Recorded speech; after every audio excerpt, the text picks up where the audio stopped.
मेनका गांधी वाडा।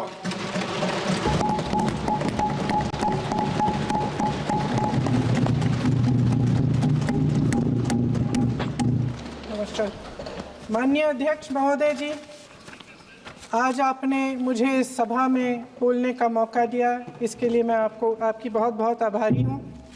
सबसे पहले जो सुरक्षाकर्मी, जो जवान अफसर 13 दिसंबर को संसद की सुरक्षा के लिए शहीद हुए, उनके प्रति मैं श्रद्धांजलि व्यक्त करना चाहती हूँ। महोदय, हजारों साल पुरानी हमारी देश की धर्म की एक पुरानी परंपरा रही है। ये परंपरा संवाद, चर्चा की रही है। एक गौरवशाली परंपरा है जो दर्शन ग्रंथों में, वेदों में, उपनिषदों में दिखती है। वाद विवाद और संवाद की हमारी पुरानी संस्कृति है। अलग अलग धर्मों में भी, इस्लाम में, सूफियों में, बौद्ध धर्म में, जैन धर्म में, सिख धर्म में भी ये वाद संवाद, ये चर्चा बहस, इसकी संस्कृति रही है। इसी परंपरा से उभरा हमारा स्वतंत्रता संग्राम। हमारा स्वतंत्रता संग्राम विश्व में एक अनोखा संग्राम था, एक अनोखी लड़ाई थी जो अहिंसा और सत्य पर आधारित थी। ये वाद संवाद की जो परंपरा है, इसको इस संग्राम ने आगे कैसे बढ़ाया? क्योंकि ये जो संग्राम था, ये जो लड़ाई थी हमारी आज़ादी के लिए, एक बेहद लोकतांत्रिक लड़ाई थी। इसमें देश के किसान, देश के जवान, देश के मजदूर, देश के अधिवक्ता, देश के बुद्धिजीवी, चाहे किसी भी जाति के हों, चाहे किसी भी धर्म के हों, चाहे किसी भी भाषा को बोलते हों, सब इस स्वतंत्रता संग्राम में शामिल हुए। सब ने हमारे देश की आज़ादी की लड़ाई लड़ी।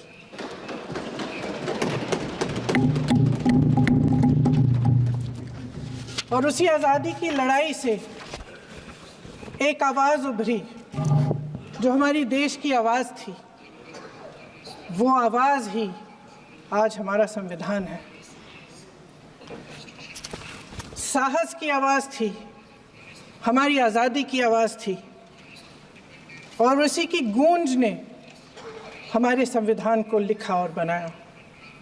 ये सिर्फ एक दस्तावेज नहीं है। बाबा साहेब अम्बेडकर, मौलाना आज़ाद जी, राजगोपालाचारी जी और जवाहरलाल नेहरू जी और उस समय के तमाम नेता, जैसे आपने कहा, इस संविधान को बनाने की जो कार्य में सालों के लिए जुटे रहे। हमारा संविधान इंसाफ, उम्मीद, अभिव्यक्ति और आकांक्षा की वो ज्योत है जो हर हिंदुस्तानी के दिल में जलती है। अध्यक्ष महोदय, इस ज्योत ने हर एक भारतीय को ये पहचानने की शक्ति दी कि उसे न्याय मिलने का अधिकार है, कि उसमें अपने अधिकारों के लिए आवाज़ उठाने की क्षमता है, कि जब वो आवाज़ उठाएगा तो सत्ता को उसके सामने झुकना पड़ेगा। इस संविधान ने हर एक देशवासी को ये अधिकार दिया कि वो सरकार बना भी सकता है और सरकार बदल भी सकता है। ये ज्योत जो हर हिंदुस्तानी के दिल में जलती है, उसने हर हिंदुस्तानी को ये विश्वास दिया कि देश की संपत्ति में, देश की दौलत में, संसाधनों में उसका भी हिस्सा है, कि उसे एक सुरक्षित भविष्य की उम्मीद का अधिकार है, कि देश बनाने में भी उसकी भागीदारी है। उम्मीद और आशा की ये ज्योत मैंने देश के कोने कोने में खुद देखी है। उन्नाव में मैं एक रेप पीड़िता के घर गई, उसे जलाकर मार डाला था। वो शायद 20-21 साल की होगी। हम सब के बच्चे हैं। हम सोच सकते हैं कि अगर हमारी बेटी के साथ बार बार बलात्कार हुआ और फिर जब वो अपनी लड़ाई लड़ने के लिए गई तो उसको जलाकर मार डाला गया होता तो हम पर क्या बीतती। मैं उस बच्ची के पिता से मिली। उसके खेत जलाए गए थे, उसके भाइयों को पीटा गया था, उसके पिता को बाहर से घर के बाहर घसीट कर मारा गया था। उस पिता ने मुझे बताया कि बेटी, मुझे न्याय चाहिए। मेरी बेटी अपने एफआईआर को दर्ज करने के लिए जब ज़िले में गई तो उसको मना किया गया। करने के लिए अगले ज़िले में ट्रेन से जाती थी। उसके पिता ने मुझे कहा कि मैंने उससे कहा, बेटी अकेले मत जाओ, छोड़ दो ये लड़ाई। लेकिन उसकी बेटी ने उसको जवाब दिया कि नहीं पिताजी, मैं अकेली जाऊंगी, मैं लड़ूंगी, ये मेरी लड़ाई है, मैं इसको लड़ूंगी। ये लड़ने की क्षमता, ये हिम्मत उस लड़की को और करोड़ों भारत की नारियों को हमारे संविधान ने दी। आगरा में मैं अरुण वाल्मीकि के घर गई। अरुण वाल्मीकि पुलिस स्टेशन में काम करता था, सफाई का काम करता था। आप सोच सकते हैं हमारी तरह उसका भी परिवार था। नई नई शादी हुई थी, 2-3 महीनों का बच्चा था। पुलिस स्टेशन में चोरी हो गई। चोरी का इल्ज़ाम उस पर लगाया गया। उसके पूरे परिवार को उठाकर पुलिस स्टेशन में ले गए। आप हंस रहे हैं, लेकिन ये गंभीर बात है। गंभीर बात। शर्म करो, शर्म। अरुण वाल्मीकि को पीट पीट के मार डाला, उसकी बीवी को पीटा, उसके पिता के नाखून निकाले, उसके पूरे परिवार को पीटा गया। जब मैं उस जवान महिला से मिलने गई जो अभी अभी विधवा हुई थी, तो उसने मुझे कहा कि दीदी, हमें सिर्फ एक चीज़ चाहिए, हमें न्याय चाहिए और हम इस न्याय के लिए लड़ते रहेंगे, चाहे कुछ भी हो जाए। ये हिम्मत उस महिला को हमारे संविधान ने दी।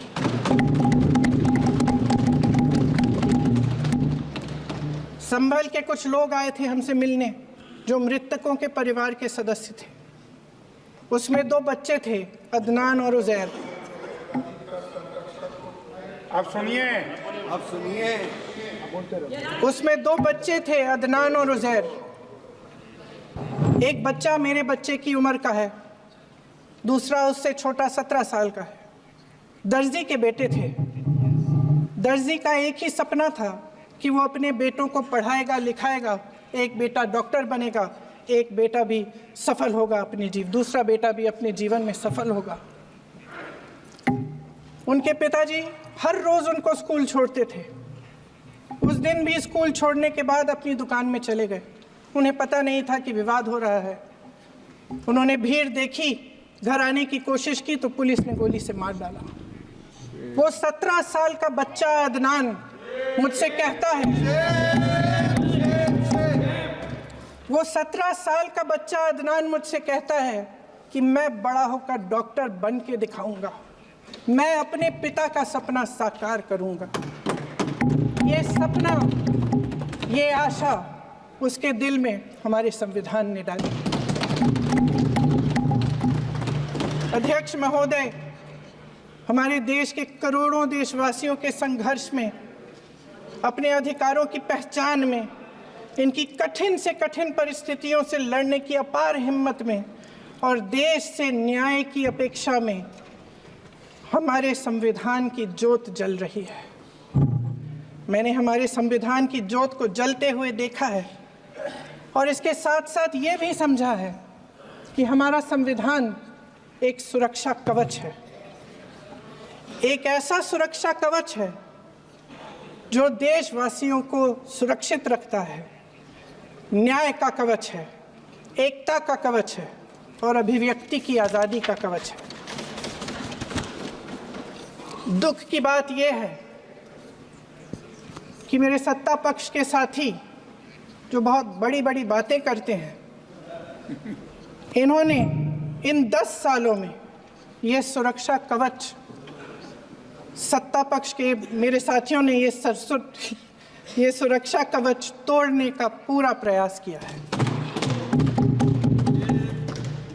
संविधान में सामाजिक, आर्थिक और राजनीतिक न्याय का वादा है।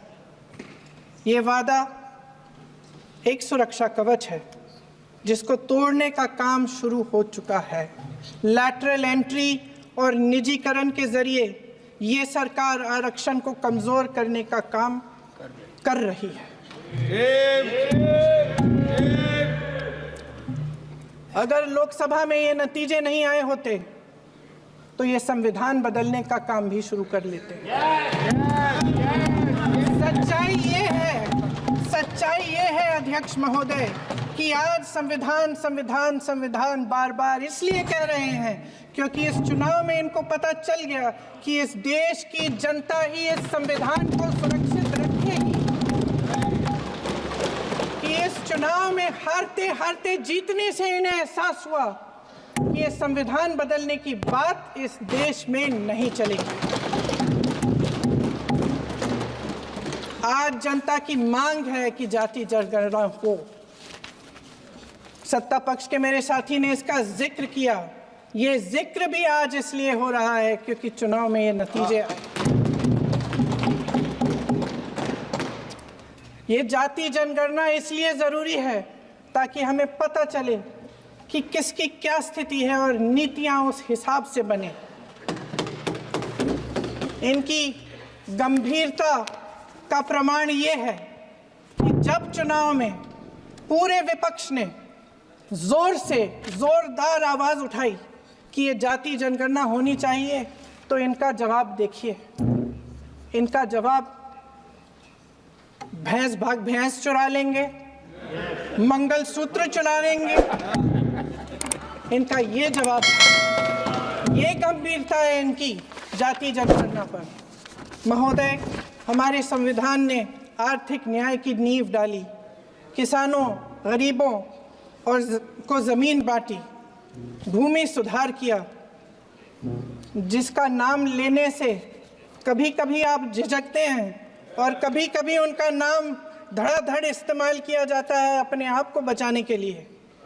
उन्होंने HAL, BHEL, SAIL, GAIL, ONGC, NTPC, railways, IIT, IIM, oil refinery, तमाम PSU बनाए। अध्यक्ष महोदय, उनका नाम पुस्तकों से मिटाया जा सकता है, उनका नाम भाषणों से मिटाया जा सकता है, लेकिन जो उनकी भूमिका रही इस देश की आज़ादी के लिए और इस देश के निर्माण के लिए, वो इस देश में से कभी मिटाया नहीं जा सकता। 75 सालों में जनता का भरोसा रहा कि नीतियाँ बनेंगी तो जनता की भलाई के लिए बनेंगी। जल जंगल जमीन का अधिकार मिला आदिवासी भाई बहनों को। इंदिरा जी ने बैंकों का राष्ट्रीयकरण करवाया, खदानों का राष्ट्रीयकरण कराया।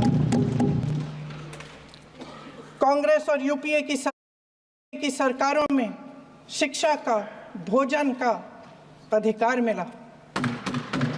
75 सालों में जनता का भरोसा मिला। पहले संसद चलती थी तो जनता की उम्मीद होती थी कि सरकार महंगाई और बेरोजगारी पर चर्चा करेगी, कोई उपाय निकालेगी, कोई रास्ता निकालेगी। लोग मानते थे कि अगर कोई नई आर्थिक नीति बनेगी तो देश की अर्थव्यवस्था को मजबूत बनाने के लिए बनेगी, तो भारतीय बाजार को मजबूत बनाने के लिए बनेगी, उनके भविष्य को मजबूत बनाने के लिए बनेगी। किसान और आदिवासी भाई बहन भरोसा करते थे कि यदि ज़मीन के कानून में संशोधन होगा तो उन्हीं की भलाई के लिए होगा। आप नारी शक्ति की बात करते हैं। आज चुनाव की वजह से शायद इतनी बातचीत हो रही है नारी शक्ति के बारे में कि संविधान ने महिलाओं को ये अधिकार दिया उनकी शक्ति को परिवर्तित किया वोट में, और आज आपको पहचानना पड़ रहा है कि महिलाओं के बिना, कि नारी शक्ति के बिना ये सरकारें नहीं बन सकती हैं। इसीलिए आज आप नारी शक्ति की बातें दोहरा रहे हैं। जो आप नारी शक्ति का अधिनियम लाए हैं उसको लागू क्यों नहीं करते? वो 10 साल बाद लागू क्यों होगा? क्या आज की नारी 10 साल इंतजार करेगी उसके लागू करने के लिए? क्या बात है, क्या बात है।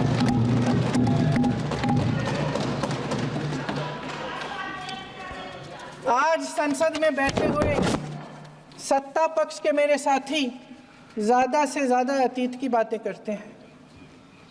1921 में क्या हुआ, कब हुआ, नेहरू जी ने क्या किया।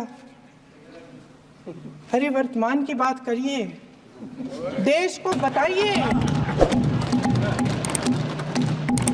क्या कर रहे हैं, आपकी जिम्मेदारी क्या है? कि सारी जिम्मेदारी जवाहरलाल नेहरू की है। अध्यक्ष महोदय जी, ये सरकार आर्थिक न्याय का सुरक्षा कवच तोड़ रही है। आज संसद में बैठी ये सरकार बेरोजगारी और महंगाई से जूझ रही हमारी जनता को क्या राहत दे रही है? कृषि के कानून भी बड़े बड़े उद्योगपतियों के लिए बन रहे हैं। सही एमएसपी को छोड़िए, डीएपी तक नहीं मिल रहा है।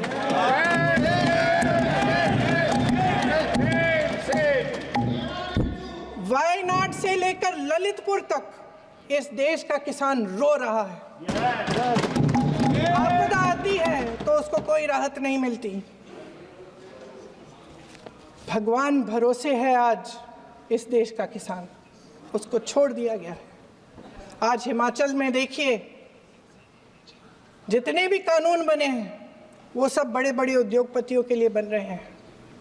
हिमाचल में जो सेब उगता था उसके जो छोटे छोटे किसान हैं वह रो रहे हैं, क्योंकि एक व्यक्ति के लिए सब कुछ बदला जा रहा है। सुनने की हिम्मत रखो।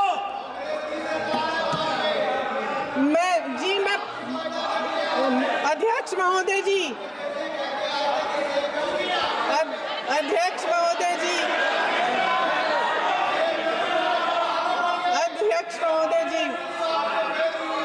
अध्यक्ष महोदय जी, हमारे कोल्ड स्टोरेज प्रदेश की सरकार ने नहीं दिए, कोल्ड स्टोरेज आपकी सरकार ने दिए हैं। देश देख रहा है कि एक व्यक्ति को बचाने के लिए 142 करोड़ देश की जनता को नकारा। संसाधन, सारी दौलत, सारे मौके एक ही व्यक्ति को सौंपे जा रहे हैं। सारे बंदरगाह, एयरपोर्ट्स, सड़कें, रेलवे का काम, कारखाने, खदानें, सरकारी कंपनियां सिर्फ एक व्यक्ति को दी जा रही है। जनता के मन में हमेशा ये विश्वास होता था कि अगर कुछ नहीं है तो संविधान हमारी सुरक्षा करेगा, मगर आज आम लोगों के बीच ये धारणा बनती चली जा रही है कि सरकार सिर्फ मुनाफे के लिए चल रही है। देश में बहुत तेजी से गैर बराबरी बढ़ रही है। जो गरीब है वो और गरीब हो रहा है, जो अमीर है वो और अमीर हो रहा है। इस सरकार ने आर्थिक न्याय की भी सुरक्षा कवच तोड़ दिया है।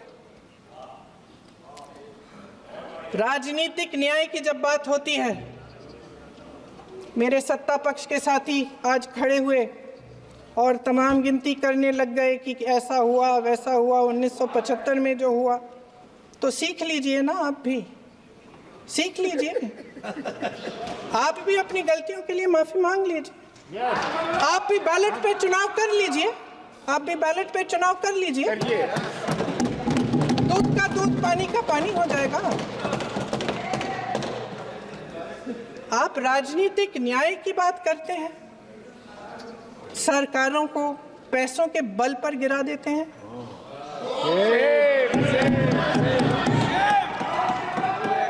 संविधान में सकारात्मक बोले।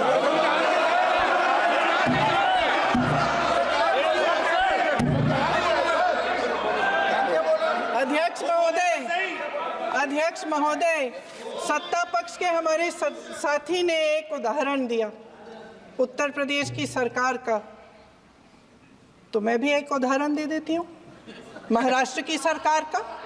मैं भी एक उदाहरण दे देती हूँ हिमाचल की सरकार को तोड़ने की कोशिश किसने की, पैसों के बल पे की, गोवा की सरकार। तमाम उदाहरण राजस्थान की। क्या ये सरकारें जनता ने नहीं चुनी थी? क्या संविधान इन पर लागू नहीं था?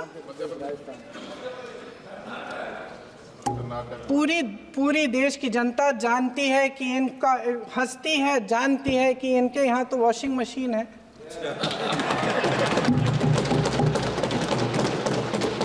तो यहाँ से वहाँ जाता है, वो धुल जाता है। इस तरफ दाग, उस तरफ स्वच्छता। और मेरे कई ऐसे साथी हैं जो इस तरफ होते थे उस तरफ चले गए, मुझे दिख भी रहे हैं, वॉशिंग मशीन में शायद धुल गए हैं। अध्यक्ष महोदय, जहां भाईचारा और अपनापन होता था, जहां हमारे संविधान ने एकता का सुरक्षा कवच दिया था, वहां शक और घृणा के बीज बोए जा रहे हैं। एकता का सुरक्षा कवच तोड़ा जा रहा है। प्रधानमंत्री जी यहाँ सदन में संविधान की किताब को यूं माथे से लगाते हैं, लेकिन संभल में, हाथरस में, मणिपुर में जब न्याय की गुहार आती है, उठती है, तो उनके माथे पे शिकन तक नहीं आता।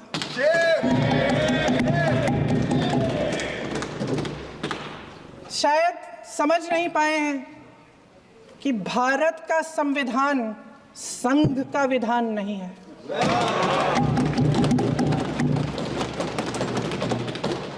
भारत के संविधान ने हमें एकता दी, हमें आपसी प्रेम दिया। उस मोहब्बत की दुकान जिस पर आपको हंसी आती है, उसके साथ करोड़ों देशवासी चले।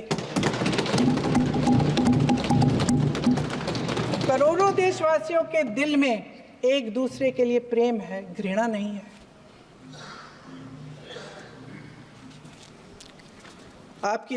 इनकी जो विभाजनकारी नीतियां हैं, उसका नतीजा हम रोज देखते हैं।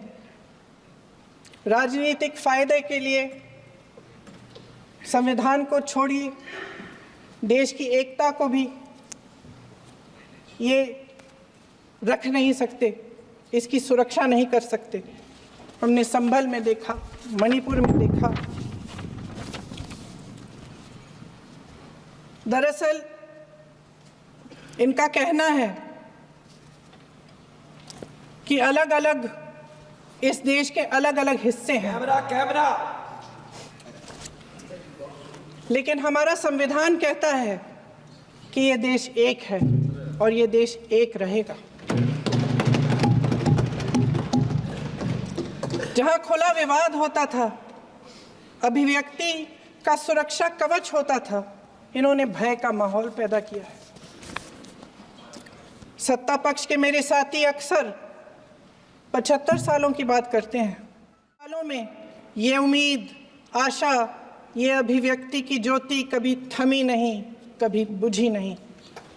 इस देश की जनता ने खुलकर आलोचना की, निडर होकर धरने किए, प्रदर्शन किए। जब जब जनता नाराज हुई, तब तब सत्ता को ललकारा, उसे चेतावनी दी, बड़े से बड़े नेताओं को कटघरे में खड़ा किया, उनसे जवाब मांगा, न्याय मांगा।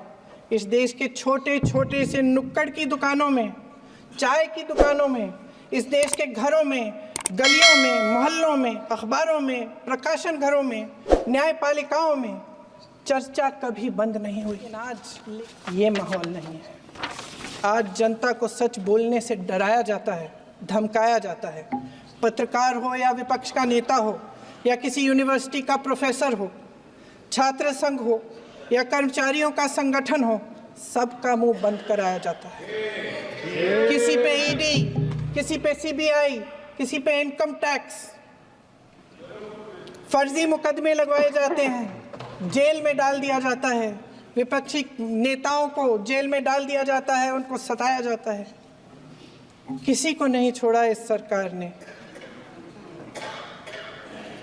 देशद्रोही कह कह के उत्तर प्रदेश में मुझे याद है कुछ अध्यापिकाएं प्रदर्शन कर रही थी, उन पर मुकदमा डाल दिया देशद्रोही का, उन्हें देशद्रोही कह दिया।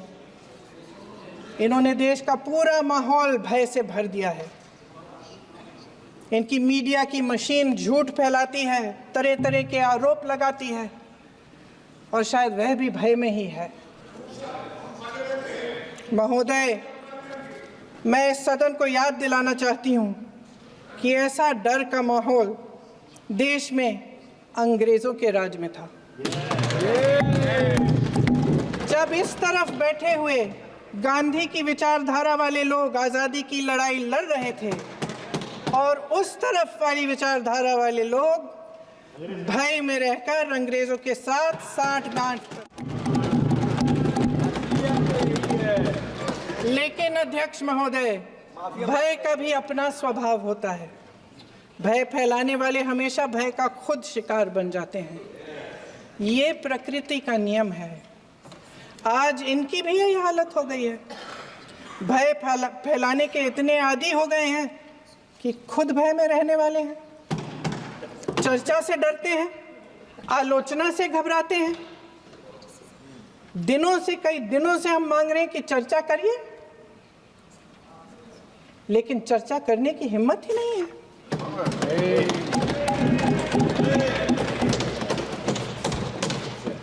एक कहानी होती थी अध्यक्ष महोदय, शायद बचपन में आपने भी सुनी होगी।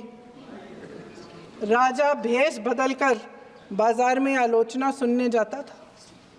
ये सुनने जाता था कि प्रजा मेरे बारे में क्या कह रही है, मैं सही रास्ते पे चल रहा हूँ कि नहीं। लेकिन आज का राजा, भेष तो बदलते हैं आज के राजा, शौक तो है उनको भेष बदलने का, लेकिन न जनता के बीच जाने की हिम्मत है और न आलोचना सुनने की।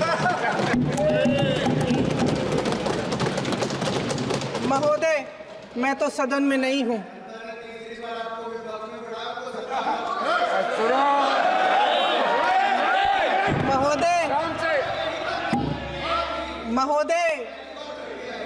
महोदय, जनता में बहुत विवेक है, ये सही है।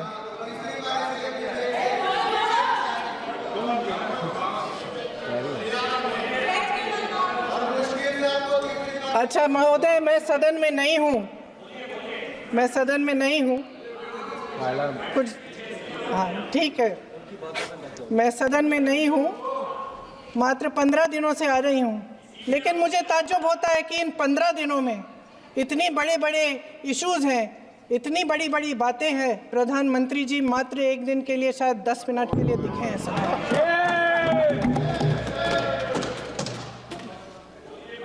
बात यह है अध्यक्ष महोदय जी कि ये देश भय से नहीं, साहस और संघर्ष से बना है।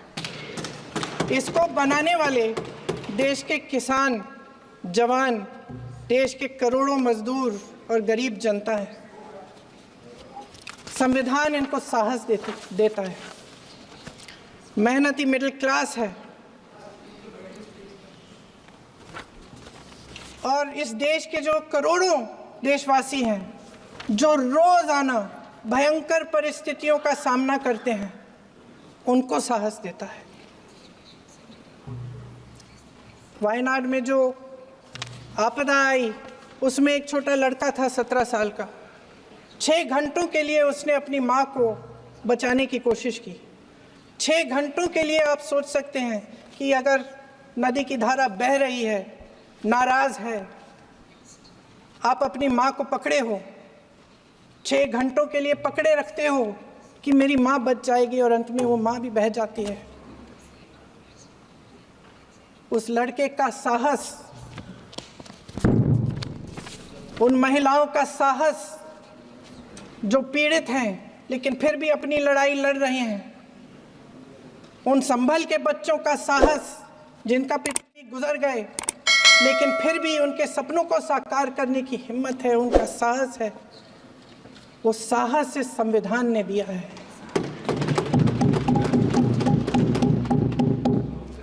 वो आत्मविश्वास इस संविधान ने दिया है। ये देश भय से नहीं चल सकता, ये देश साहस से ही चलेगा।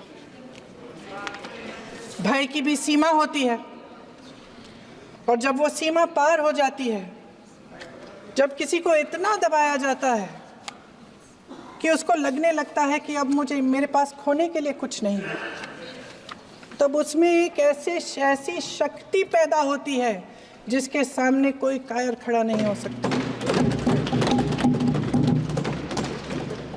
ये देश कायरों के हाथों में ज़्यादा देर तक कभी नहीं रहा है। ये देश उठेगा, ये देश लड़ेगा, सत्य मांगेगा, सत्यमेव जयते। जय हिंद।